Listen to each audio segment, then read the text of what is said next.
ગઈ 20 જૂનના રાત્રે આશરે 1 વાગ્યાની આજુબાજુ ગાંધીગ્રામ પોલીસ સ્ટેશનની શેરી નંબર 6A બે આરોપીઓએ મળીને એક એમના મિત્ર જેમનું નામ અર્જુન અને ઉંમર આશરે 20 વર્ષ હતી એમને છરીથી પેટના ભાગે ઈજા પહોંચાડી એમની મૃત્યુ નિપજાવેલ હતી. ગાંધીગ્રામ પોલીસે આ બાબતે તાત્કાલિક કાર્યવાહી શરૂ કરી તપાસ હાથ ધરી હતી. રાજકોટ શહેર ક્રાઇમ બ્રાન્ચની ટીમે આ બાબતે મહેનત કરી બે આરોપીઓને ગણતરીના કલાકોમાં પકડી પાડેલ હતા અને ગાંધીગ્રામ પોલીસને સપોર્ટ કર્યા હતા. એક આરોપી કુણાલ ચગ નામનો છે, એમના વિરુદ્ધ અગાઉ NDPSના અને પ્રોહિબિશનના કેસો પણ દાખલ છે અને બીજો આરોપી મયુર ઉર્ફે મહિલો ટકો છે, એમના વિરુદ્ધ પણ ગાંધીગ્રામ પોસ્ટેમાં એક મારામારીનો ગુનો દાખલ થયેલો છે.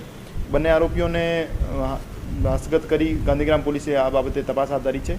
અત્યારે આરોપી પોલીસ રિમાન્ડ ઉપર છે.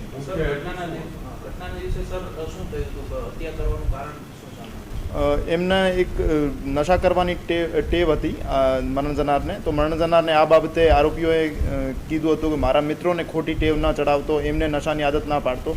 આના લઈને બોલાચાલી થઈ હતી. આના પછી છરીથી એમનું મૃત્યુ નિપજાવેલ હતું.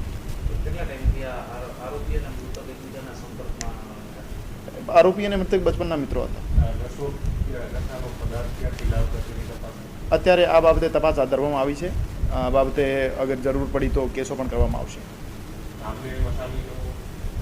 સોરી, એમનો અગર કોઈ રોલ હશે તો એમને પણ રિમાન્ડ લેવામાં આવશે.